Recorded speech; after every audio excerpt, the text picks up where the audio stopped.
This is 9/11 Freefall.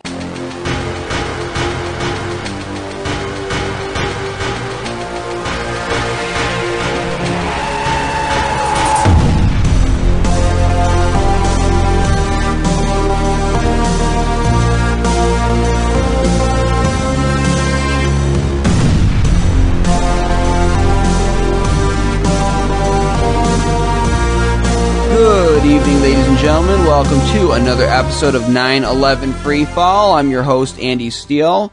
Tonight, my guest is Josef Hanji. He's a 9/11 truth activist out of Denmark, and he's a very interesting guy and knows a lot about history. So he's going to be talking about the movement in that country and just about history in general and how 9/11 truth relates to certain things that have happened in the past. So I know you're going to enjoy this one. I'm going to be playing that interview for you in about 10 minutes or so. I want to go over this article that I came across this week. This is from the New York Times. It's dated March 22nd, 1991. It's written by Philip J. Hiltz. The title is Biologist Who Disputed a Study Paid Dearly. And it begins, when Dr. Margot O'Toole, a junior researcher in molecular biology, raised uncomfortable questions in 1986 about the validity of a senior colleague's work, she felt alone. Dr. David A. Baltimore, a Nobel laureate who was a co-author of a research paper that used the disputed work, described her as a disgruntled postdoctoral fellow. She lost her job and her house and feared that her husband's job was in jeopardy as well. She took work answering phones at her brother's moving company. It was very difficult, she said today. There were times when I was really frantic. But Wednesday, in language rising above the scientific and bureaucratic jargon common in government reports, the National Institutes of Health called her a hero. Dr. O'Toole suffered substantially for the simple act of raising questions about a scientific paper, the agency said in a report on the case. Notwithstanding the losses and costs she incurred, Dr. O'Toole maintained her commitment to scientific integrity. In a draft report, the Health Institute's Office of Scientific Integrity said, in effect, that Dr. O'Toole had been right all along. Crucial data in the paper based on work by her superior, Dr. Teresa Imanishikari, had been faked. The scientific paper described findings suggesting that transplanted genes could stimulate a recipient's immune system. The finding has not been confirmed by other researchers. One of the most surprising things to me is the way so many members of the scientific community and the scientific press were ready to denigrate Dr. O'Toole, said Dr. Mark Putshani, a researcher at Harvard University. He is also an officer of Genetics Institute, where Dr. O'Toole was hired last year to do work in the immunology of breast cancer after years of being unable to obtain work in science. They were willing to go to battle with absolute certainty without bothering to read the paper and think about the likelihood that the paper was wrong, Dr. Putshani added. Then it's skipped down in the article. It says, Dr. O'Toole was educated in Ireland, then in Brookline Public Schools, Brandeis University, and Tufts University, where she earned her doctorate in cellular immunology. She was a postdoctoral fellow at the Massachusetts Institute of Technology in 1985 and 86 under Dr. Imanishikari. It is Dr. Imanishikari who was charged in the report of the National Institute of Health with scientific misconduct. Dr. O'Toole informally reported to her advisor, Dr. Henry Wardus at Tufts University, that she had found 17 pages of data, which she said clearly showed that information in a scientific paper published in the journal Cell that year was false. Dr. Wardus and two other researchers looked into the matter informally, but said he found no misconduct. MIT later began its own investigation of the allegations. After she reported the matter, Dr. O'Toole said she was told by Dr. Imanishikari never to come back to the laboratory. Dr. Baltimore told her she could write a letter to Cell, she related, but he said he would write a rejoinder himself. Dr. Baltimore, who was president of the Rockefeller University in New York, was a senior advisor on the paper who reviewed the research and the data for the paper, and though he did not do the scientific work himself, his signature on the paper signaled his acceptance of its claims. He said Wednesday that he would ask that the paper be retracted and that the journal Cell, which published it, agreed to do so. And skip down a little more. It says, Dr. O'Toole recalled hearing painful rumors about herself, everything from reports of incompetence to suggestions that, as a nursing mother, she was not acting rationally. That was one of the accusations that hurt the most, she said. When she testified before Congress, Representative Norman Lent, Republican of Nassau, dismissed her, saying she had the attention and consideration of almost a score of eminent scientists from very high up in the ladder who have reviewed her complaint and found it wanting. Describing her examination of laboratory records, Mr. Lent added, "If I had someone in my office who did that sort of thing with my notes, they'd be out of here in a flash and they wouldn't be rehired by anybody I could call up." The heat continued for 5 years, involving inquiries at universities, by the health institutes, and in congressional hearings.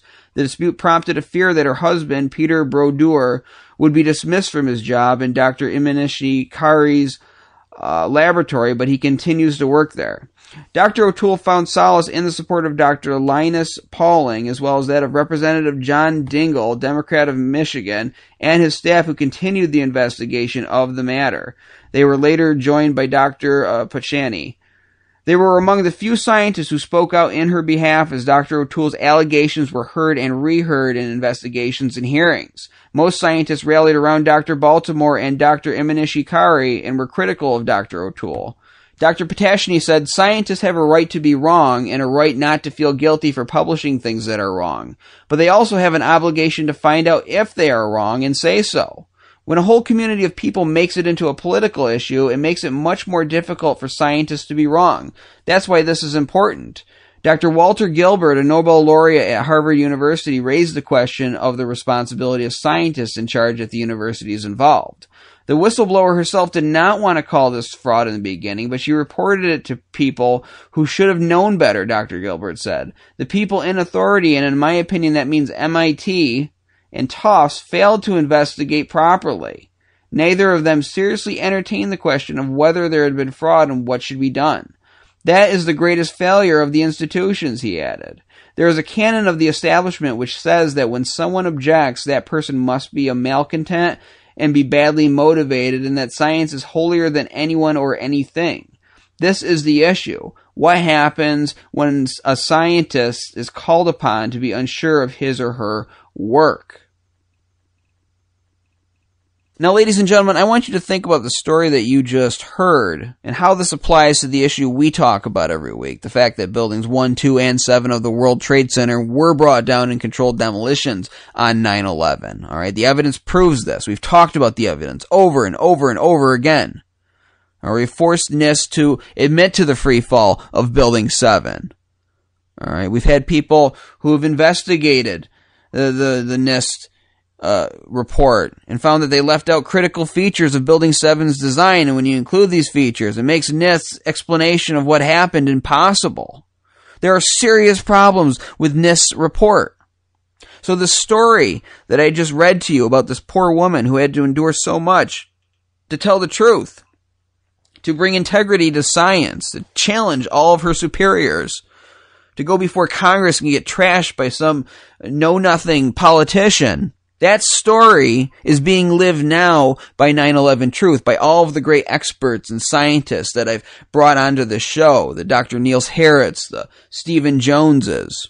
But it also goes to show you that there can be victory if you just stick to your guns, if you don't waver, if you have confidence, if you stick to the truth. Truth will out. So I hope that you find inspiration from this story. And if you're on the other side of this issue, I hope that it makes you open your eyes and your mind and consider for just one moment that perhaps all of your stonewalling to this issue isn't as wise as you think it is. All right, what we're going to do now is what we do every week. We're going to take 10 seconds of silence to remember the victims of 9/11 and their families and all the people who died in the wars that followed 9/11. We're going to do that starting now.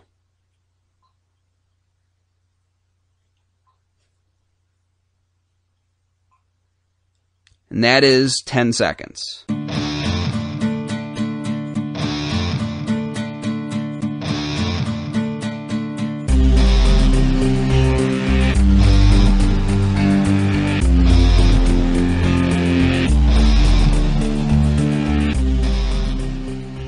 Josef Hanji is a 9/11 Truth activist from Denmark. He served in the Danish army from 1996. He was also a teacher and the chairman of his school's teacher-student union, which involved him working with politicians in the Danish parliament. He's also a citizen journalist, and he knows a lot about history. And I know this is going to be a great discussion today. Joseph, welcome to 9/11 Freefall. Thank you, Andy. Now, before we go any further, I just want you to elaborate on your background and your wide range of professional experience and just your wide range of knowledge that you bring to this issue that we talk about every week, 9/11 Truth. Yeah, well, to say, if I should present Denmark. Denmark is a northern country. It's in the north of Europe. It's right next to Sweden. Germany is south of us. To the west is England, and north of us is Greenland. We have Norway also close, and all the Scandinavian countries. So yeah, that's where I live, and we are fortunate to have a good school system over here. We used to have a good school system that's is free. So I've been going to school for a lot of years, taking a lot of educations, and yeah, I think when I started to question the wars was in 1994, 95 or something. I had a college teacher who said I had to write an assignment about Israel-Palestine. So I started to look at that, and then I had to go into the Danish army. We had to draw a number in Denmark, and I drawed a low number. So I went there from 96 to 97. I was educated as a Marine, and my purpose was to shoot armored vehicles, actually. So I was taught by the Danish army to destroy steel. We did that with grenades, and in the grenades there was heat, and that became a knowledge I could use further on when I started working with Niels Harrit in 2008. But I'm sure we'll talk a lot more about that. But yeah, 2000, I started to looking at the United States because of this election in Florida, where there was 20,000 votes that was, I don't know, were taken out. So Al Gore lost the election, and Bush won the election, and I was still in politics at that time. So I felt cheated. I would say if I had been anything, I would have been a Democrat. So I felt cheated. Started looking at that, and in 2001. The war on terror started. I didn't know what was wrong at that time, but I was opposed to the war and opposed to Guantanamo and all the things happening. Denmark became a part of it also very quickly in 2001. So, of course, I was against Denmark being a part of the war. Denmark have not attacked the country since 1848, I believe it is, and until 2001. So we are a very peaceful country.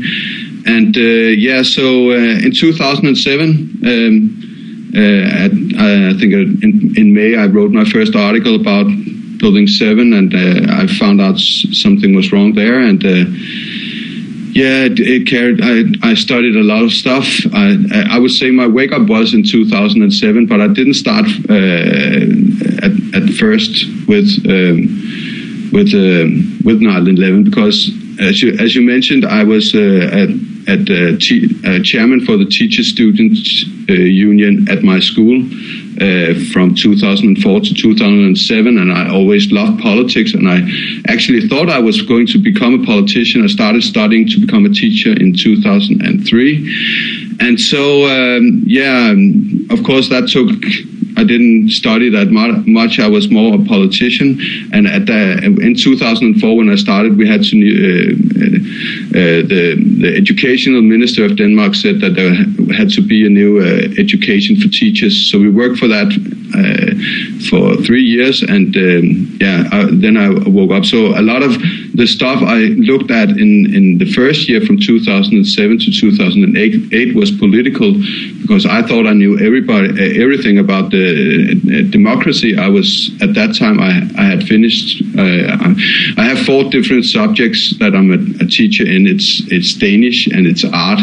Then it's Christianity, and it's social science. And I was a social science teacher at that point, so I knew how the Danish democracy should work. And at one point I saw something different, so I had to put that into perspective. So I think it was about springtime, summer 2008, I came into this website where I started to meet other Danes, who were questioning the 9/11 official 9/11 story. Of course, as I mentioned, I knew something was wrong. Maybe it wasn't Building 7 in 2007. Maybe it was just 9/11, and then I became aware of Building 7 in 2008. It just carried on, and I haven't stopped since. I've been working almost every day up until now. Now I'm talking to you, so it's another day. Just working for 9/11 Truth. I founded 9/11 Truth Copenhagen in 2008 during the spring or the summer as an interactive group on this website called In the 11th Hour, if you translate it into English. And on the 11th of October 2008, we became active. So let's say that it's not me. I just push a lot of buttons. I'm very much I'm the man behind things. So I make things happen and make things happen. So we met up there, and we did a lot of street actions actually after that. Maybe a lot of 50 street actions, and we handed out I think around 100,000 flyers and 10,000 of DVDs, and a lot of experts speak out actually. So Niels Harrit is a part of it, of course. He has held 225 lectures. We help him with that. So it's a lot of information we put out and try to do what the media in Denmark is not doing. With the people in Denmark, because the day after 9/11, I had people I knew from all over the world writing to me and upset about this. Would you say that this event, 9/11, had as much of a rattling effect on the people of Denmark as it did the people here in the United States? Yeah, I can't say that. Of course, it was not our country that was attacked, but Denmark became Americanized after 1945. So a lot of people were close to the United States, and it was a shock to the country. It really was, and everybody was in shock. And I couldn't imagine at that time what was going to happen, because I didn't have such an evil mind. Actually, I couldn't even imagine people flying planes into towers at that time. I remember myself thinking several years that, how could this happen? How can anybody be that evil? I believe that Osama bin Laden had been so lucky that he had hit the structures very, very clean with these planes, and that's what made that. Of course, it was luck, but the towers fell down because of that. I didn't study anything else but the medias, and that's a problem. And Denmark became a fear-based society after that, because what happened was that there was this NATO treaty and they have in Article 5 that if one country is attacked, then all countries should be attacked. And because Pentagon was attacked, we know this today, that because Pentagon was attacked, you could go into a war state and say you have been attacked, and that brought Denmark into the war on terror. So suddenly, boom. And the media were reporting that this was Osama bin Laden. Nobody questioned anything. This was just, of course, we're backing up the Americans. Of course, and that's what a lot of people were thinking. I don't remember opposing the Afghanistan war that much. I was opposed to the war, but I didn't know if he was down there, Osama bin Laden, or anything. So I was against the Iraq war. There was a real big opposition against the Iraq war, because that was a lie, and we knew that. We had a whistleblower called Frank Greville, and he came out. He was a captain in the Army's intelligence service, and he came out in 2004 and said that the government, he released documents that showed that the government knew that there were no weapons of mass destruction in Iraq. So if you paid attention at that time, you already knew that they were lying. And I could see they were lying a lot about the wars. They were lying about Guantanamo, and I actually watched Michael Moore's movie, the Fahrenheit 9/11 in 2004. It didn't wake me up, but still I was questioning a lot about the wars. I think I saw also a BBC program, I think it was called Why We Fight, where a lot of the money you earn in the United States are based on weapon production. So yes, but Denmark was in a kind of state of fear, and we still are.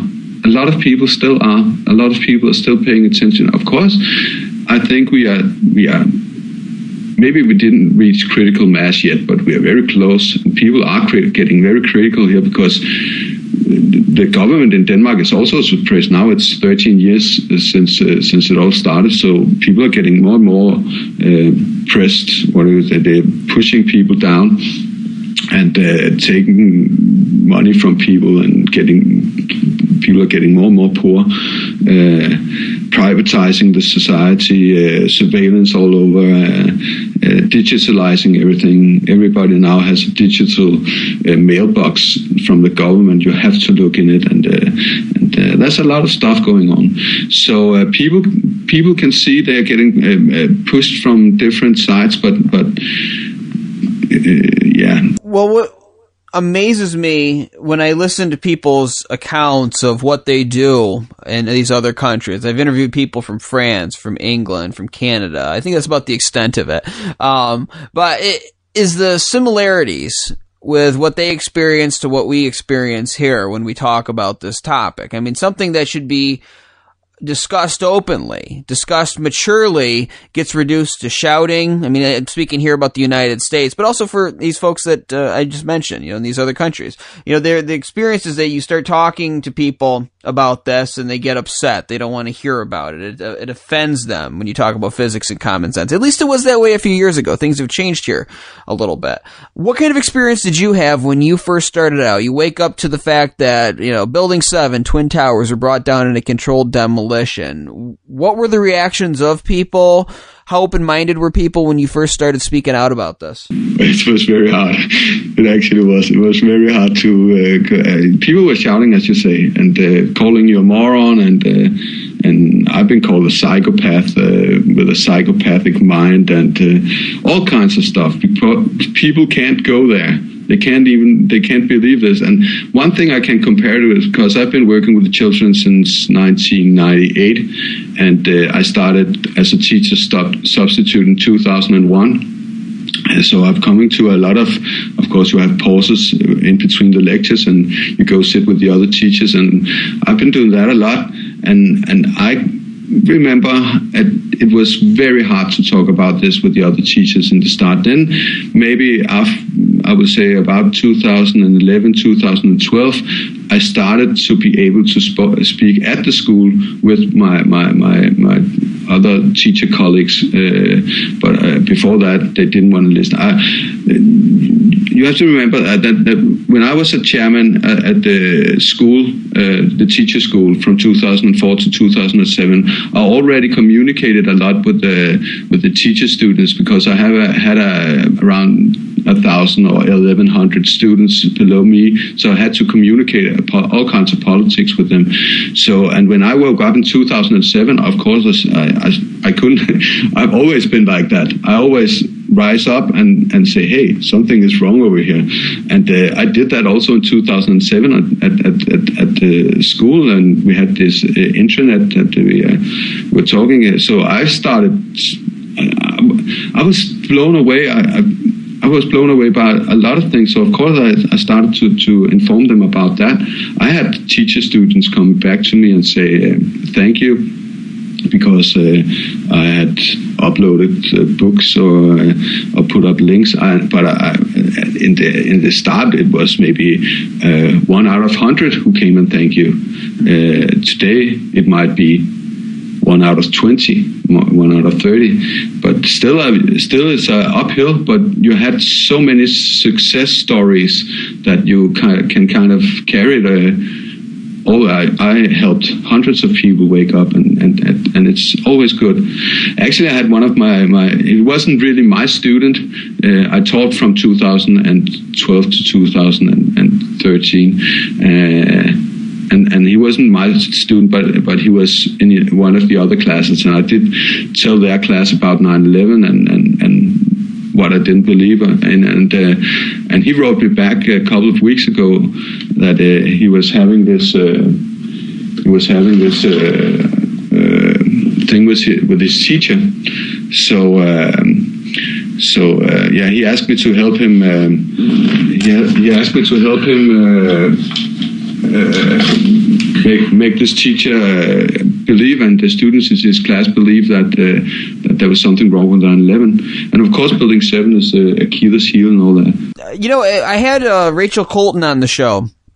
Maybe a month ago, and I asked her about what it's like to be a teacher knowing this, and, what would you say to teachers who are in this situation where the school wants you to teach the standard line. They attacked us because we're free. Jet fuel fires brought down the towers. The standard official story. And you know better. You know better as a teacher. You're actually educated on 9/11, so it creates a dilemma, like you're describing here.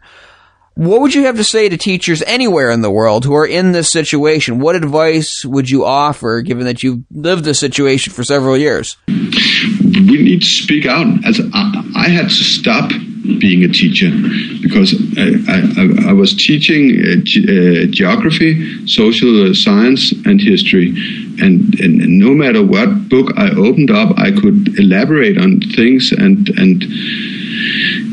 It didn't matter if it was the financial crisis that came in 2008, or it was 9/11, or it could be other things, the climate change, or things, and it's also standard things you have to put into people's propaganda. You have to put into the people's minds, and I couldn't do that. I couldn't keep lying. I didn't lie, but a lot of it was and what can I say to teachers? The problem is teachers are in Denmark. They're working very hard. I have to go to work 37 hours a week. But then teachers, because they have more vacations, they work 42 hours a week. But in Denmark, you have to. You also have to have your family, and people are kind of in a comfort zone here in Denmark, and we are debt slaves. Actually, the debts of the Danish people started in the 1830s. After the country went bankrupt in 1813, then the king and I guess some bank, and not the banks at that time, maybe it was some traders, but they found out that it was a good idea to borrow the peasants and the farmers borrow the money so they could have their own farms, and they became more productive, and it developed out of that. So today, Danish people are very much put into a state of debt, and that may make a lot of people, they need to work, and things are very expensive, and the taxes are very high, so they take 50% of our wage, and they take 25% extra on all groceries that are bought, all things you buy. There's a 25% tax on that also. So you can imagine, and then they have taxations and all stuff, all that little bit of things also on that. So maybe if you have a 100% of your paycheck, then the state will take at least 75% and maybe even more. So you have 10-20% of your paycheck to really buy stuff for, and the rest is just, I was going to say bullshit, but it's just air. And you start to see these things, and the Danish teachers, they have to work also in order to, because if they were, I'm lucky, I don't have a wife, I don't have children, I don't have a car, I don't have a house, I can work as I want to. But if I was waking up, I woke up in 2007, so it was in the 30s, I could have had a kid and a wife and all these things, and then I would have to choose between my family or to go out with the truth. And I think a lot of people are standing in that dilemma, and a lot of people choose to be with the family. I've known several families that have been broken up because of 9/11, because the man or the woman have said, I want to talk about this, and then they can't be with their husband or they can't be with their wife, and children get affected by this. Other people get affected by this. This has made a huge impact on the society. And when you wake up to this, to me, I can't work in school. I believe I'm a very good teacher, actually, but I can't work in school because I will not lie to the pupil, and that's what I'm given my paycheck to do, is to go out and lie and not to question things. And if I question things too much, then I won't get my contract renewed. And that's what happened, actually. I worked at 2 different schools, and both places my contracts were not renewed. And what I was doing, I was just expanding what the children had to learn about. But my colleagues felt unsafe. So I started to say that, did you know that 3 buildings would fall on 9/11? And I started to talk about Building 7. Just that, because people just believe that it was 2 towers, and they don't know anything about it. But they just know about the towers, and they know that it's this belief in authorities, and Denmark has this very high belief in authorities. A lot of people are voting for when there is elections, like 80% or something like that, and that's a very high percentage of people supporting the democracy. You can't say anything about the royals, because we believe, or I don't anymore, but many people believe that the system is good and it's trying to benefit for you. It's not trying to take your money or anything. And that's the comfort zone they have developed here in Denmark and Scandinavia, that kind of dumped down. We're also highly educated, I think, but the education is within the system. You know that, Andy, that we are educated in a certain way. So that's within the system. And I had to do, it took me 7.5 years to finish my teacher education. And that's because a lot of the years was me educating myself outside the school, the teacher school. Because I get paid, we have a good system, and I got paid for going to school. Then I could, and I got, because I had done this politics and all other stuff, I had 2 more years that I could study. Actually, I had 3 more years I could study, because a teacher education only takes 4 years, and I studied for 7.5 years. So, but that meant I had the time to look at so many things, and I could come around. I didn't even go to any exams in 2008, I remember. So I was just studying. I was like a magnet. I just wanted more knowledge, and yeah. I think a lot of us feel that way, and what the situation you described is exactly the situation that I observe here. I've always said, you go to college, you get in tremendous debt, so then you come out and you're working all the time to pay off the debt, and then by the time you do that, it's time to start saving for retirement. And then people don't want to rock the boat there, because their pensions are all dependent on the job they have. The job they have depends on being able to fit in to the culture of the job. And many cultures in workplaces don't involve talking about politics beyond just the superficial claptrap that they talk about on television, the stuff we're allowed to have opinions on, the stuff we're allowed to bring up in polite society. Those kinds of things. But there's a tremendous pressure to stay silent, and a lot of it is based off of just wanting to have basic things that most people have, the demands of having families. It used to be at a point in this country, in the United States, where a man could go to work and the woman would stay home and take care of the kids. Now, I'm not making any arguments for or against women's rights or women's rights to work or feminism or anything like that. What I'm saying is that you could do that and still be comfortable, still be okay. Now it's gotten to the point where for a lot of people, you have to have both parents working in order to have somewhat of any kind of a comfortable life now, but that's not really even comfort when you're worrying about money all the time. So what does this have to do with 9/11, 9/11 truth? Well, when you are constantly worried about money, when you're constantly worried about keeping a job, when you're constantly worried about not rocking the boat that you're sitting in, you're going to look the other way from things like this. Or you're going to say things like, well, yeah, I know that's terrible. I wish I could do more. I wish I could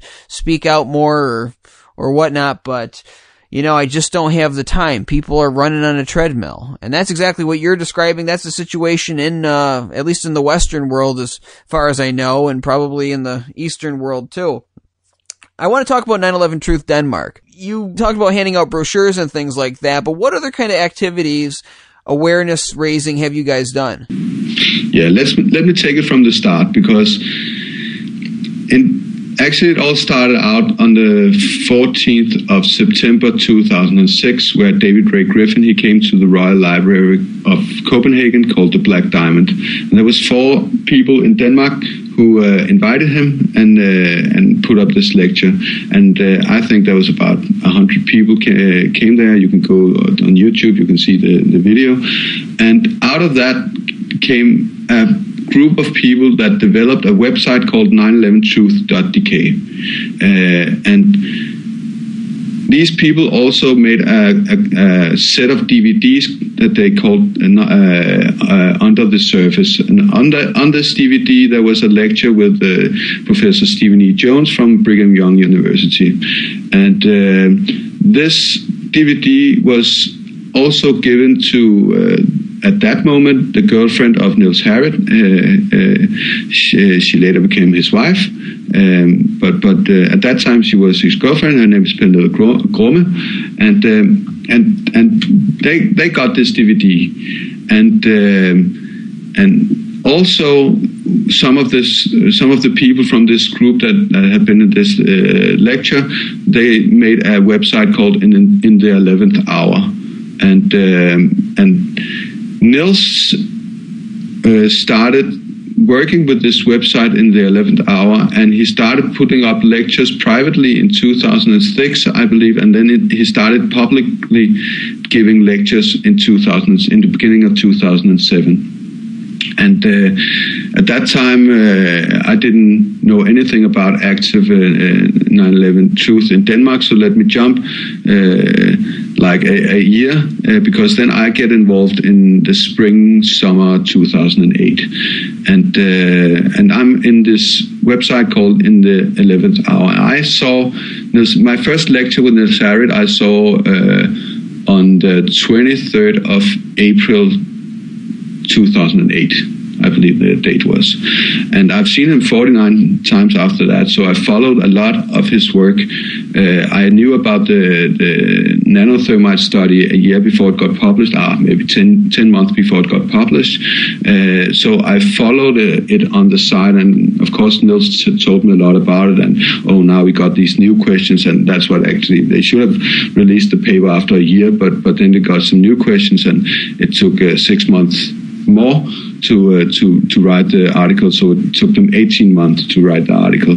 I was looking at all these kind of stuff, all the theories that Niels had in the start that developed, and how and that's what I'm thinking about, and the history behind that.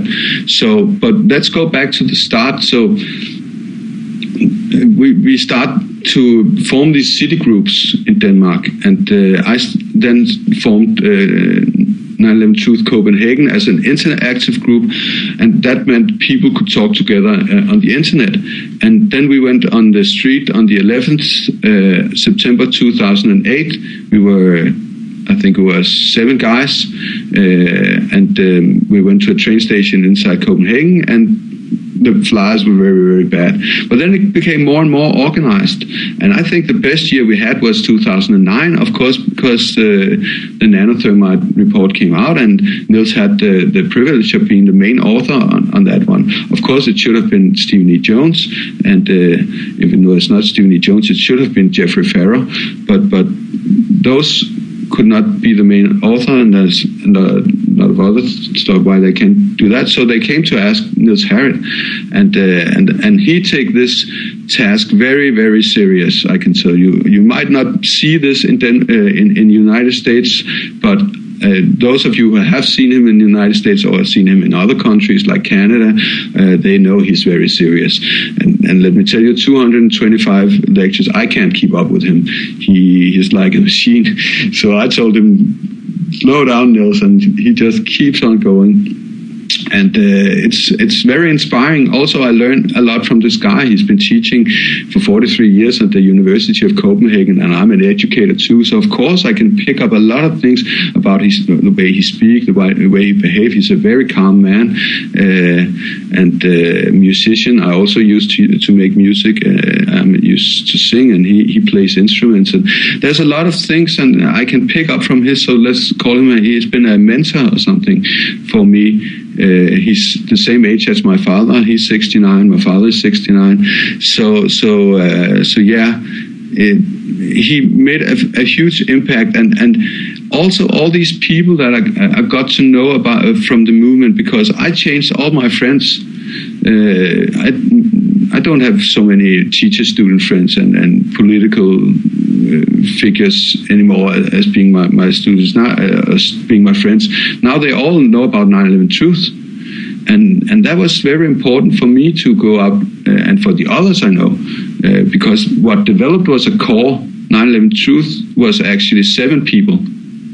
And Niels and Pernille was 2 of them, and we were 5 other people. And maybe if you've seen the Rethink 9/11 campaign video, we stand in there, we say Rethink 9/11. We stand in Niels Harrit's garden. That's the old core people who have been working from 2008, and we were meeting 2 times a month.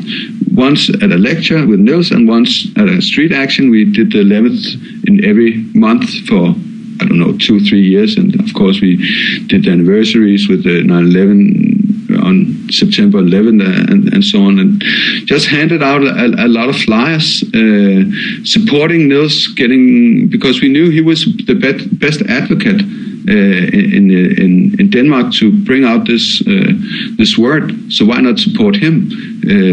So that's a lot of the stuff we did, and myself on the other side. I've been public journalist since 2006.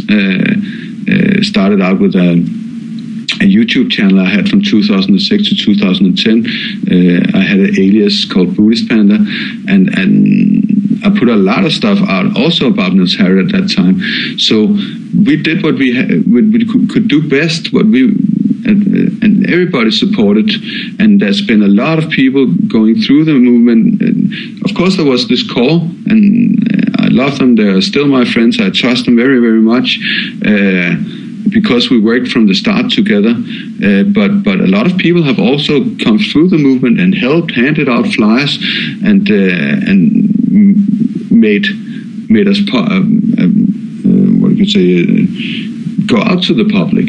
And of course, it's not just Copenhagen. We were centered in Copenhagen, but there's also people other places in Denmark. Denmark is not so big. You can fly from one end of the country to the other end of the country, I think, in 45 minutes or something like that. So I would believe you have states in the United States that are much larger than Denmark. I've flown over them. You can't believe you're still over that same state. Now, because you know so much about history, I want to ask you, because I ask people this a lot, and sometimes they can't answer because the situation seems so unique. I try to find people in history or groups in history that we can compare ourselves to. I did a whole show at one point comparing us to the abolitionist movement. I think there's some similarities there, the American abolitionist movement. Throughout history, is there any kind of group that we could compare ourselves to besides that? Any kind of situation like this where you have a lie so big, so in your face, and a society so aggressively guarding this lie, so much based on this lie that the people who talk about this are ostracized. The establishment does everything they can to stifle any discussion of this particular lie. I mean, what from history can we draw inspiration from, victories or lessons, whatever? What in history is similar to 9/11 Truth? I would say the way you forced in Christianity in Europe, how the Roman Catholic Church forced people to become Christians, forced in this new belief system. We were fortunate in Northern Europe because the Roman Catholic Church came to Great Britain already in the year 49, and they were there to, I think it was like the year 450 before they got kicked out by the Celts and also by the Saxons, the Anglos, and even some Danes, I believe, were kicking out the Romans. But the Romans did not come up. And then, of course, they got up to Germany. I believe it was Karl the Great in 800 that made it Christian, and I believe France was about 500 or something like that. But in Denmark, the Christianity didn't come until 1066. Where there was a Viking king called Gorm the Old, who Christianized the Danish people. And we have the oldest kingdom in the world actually still existing, going back, as I said, to, I think, around 1066. But before that, we had Viking kings also. The first Viking king we know of was called Argatur, and between Argatur and Gorm the Old, there's 15 Viking kings. So we can see a power structure from this side of the history, and that's what I've used also because a lot of things has been written down. And the way it was also the Germanic tribes, of course, in Germany, the way they fought off Christianity, I think it was that they forced them back. Was it in the Teutonic Forest or something like that? But they didn't come over the Rhine. So the Romans had to go on the southern border of the Rhine, and on the northern border of the Rhine, the Christianity didn't get into because, of course, they used the rivers a lot as borders. So that's why we had this system for a long time. This Arsetro, the Viking belief in Thor and Freya and Odin and all that stuff, and the way they forced in this belief system was by killing people, the pagans, the heretics, and Denmark was a part of that also. Already in, I think it was 1066. We acknowledged the Pope in Rome as being the biggest, the one who controlled it all. And we were on crusade. We had northern crusades also with the Teutonic Knights and the Order of St. John and with the Swedes and so on, where we went to the Baltic countries, Estonia and Poland and so on, and killed people. And force them into Christianity, force them to believe in God. If you did not believe in God, and this way Christianity have forced their way into all of the world, and these ways they have done it with these horrendous torture tools, the Spanish Inquisition, burning people at the stakes, and if you don't believe in this. Of course, we don't do this anymore, Andy. But if we compare it to something, it is the implementation of Christianity as a religion.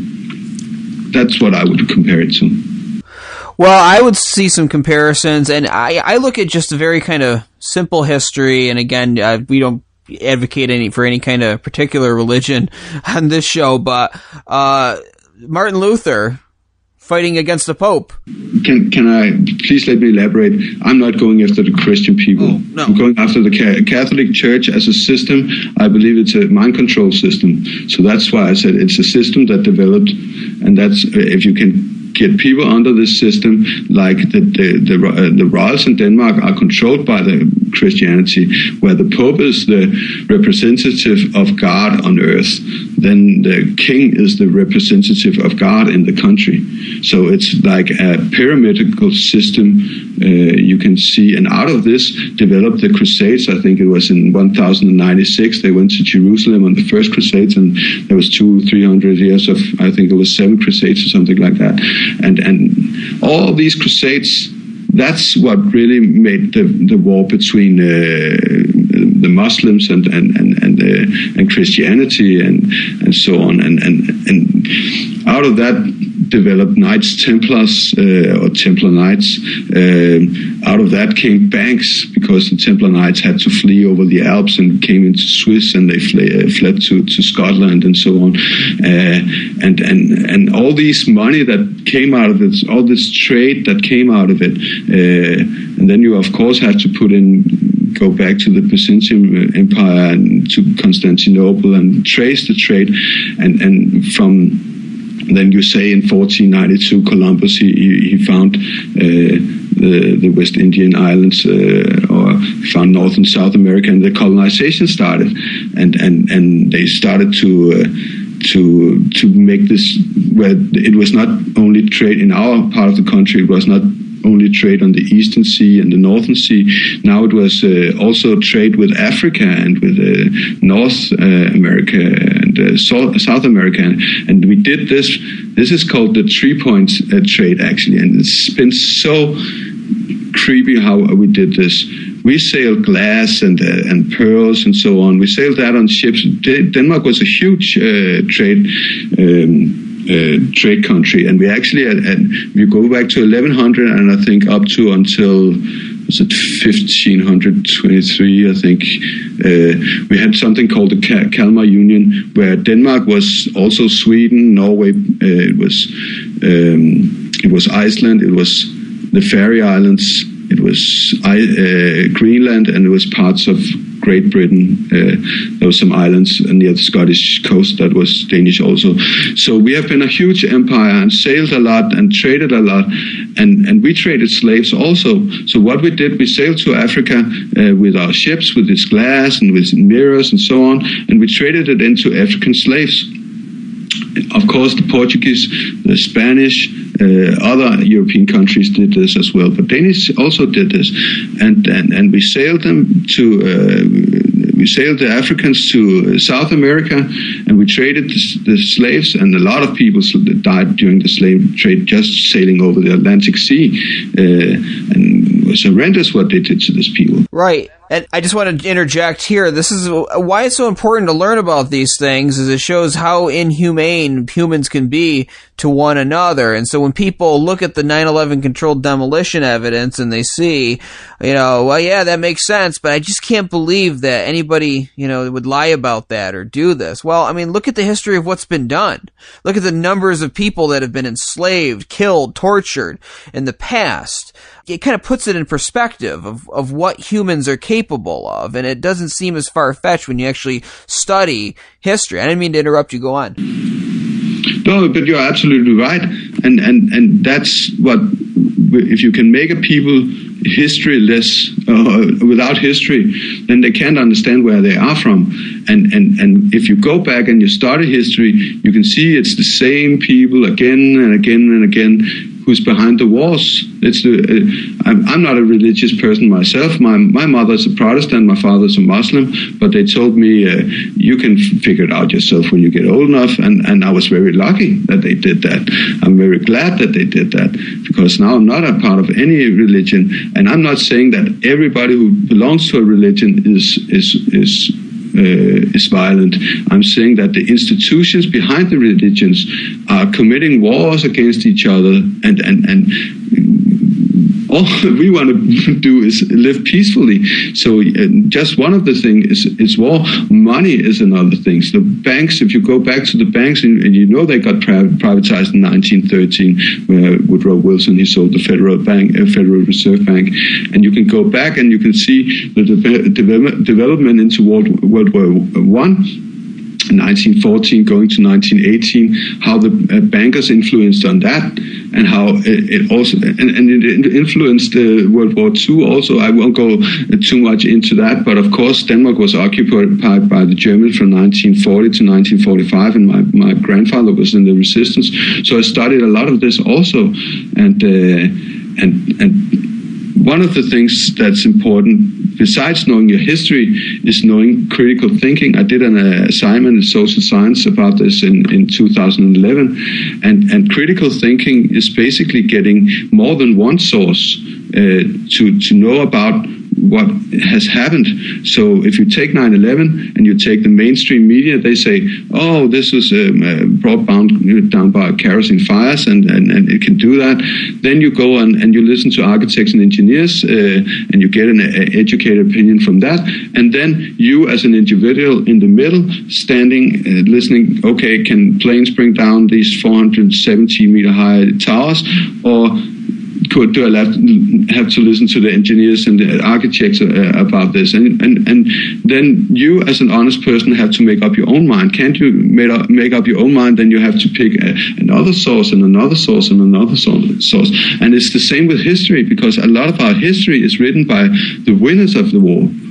And I did that also, listened a lot to one side of the story.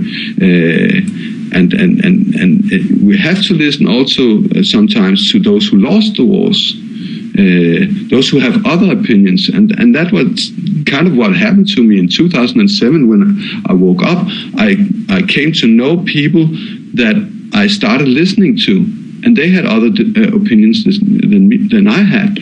And then I started to listen, and then they came out, did you know 9/11 was a lie? And I was like, no, what do you mean? But I was at that time, I was ready to listen.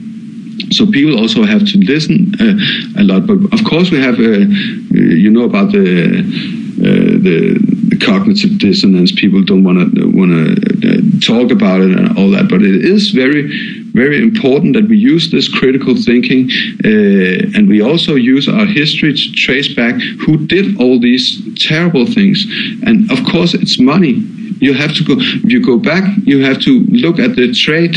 Who traded? Because those who traded had the money, and those who had the money could rule over the other people.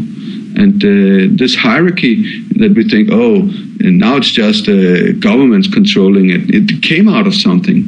It didn't just develop, and then we made constitutions and so on. Who made the constitutions? In Denmark, you would be very wise to look at the Freemason system that came in I think it was 743 or something. They made their first lodge in Copenhagen. But our constitution is from 1848. So they had 100 years, and this is the aristocrats and the royals and those who had the money, those who had the fields that made the constitution. And out of that developed this we have today, and all this trust that they might be they might be doing the right thing for us. They have been using this against us for so many years, and now we are starting to wake up. And to me, it's kind of spiritual. I can't say I'm not religious, but it seems like people are waking up all over the world to a power system that has controlled us for millennia. We are out of time, actually. I regret that because it's interesting listening to you. I'm going to have you back on the program, but it's flown right by. I want to thank you, and good luck with what you're doing over there in Denmark. Oh, you're welcome to. If I can just say one last thing, I would like, if people enjoyed this interview, I would like them very much to go back and listen to your interview with Niels Harrit from the 11th December 2014, and get more educated about the court case coming up on the 12th of March 2015. It will be very good for people to look at it. I hope people enjoyed listening to what we do in Denmark, and and a little from a perspective from overseas. But the important thing for me is also to make people aware that this court case is coming up, and hopefully get some support from people outside of Denmark also that this is happening. So, and thank you, Andy, for doing this interview. Thanks for listening. This is Andy Steele saying have a great week and good luck.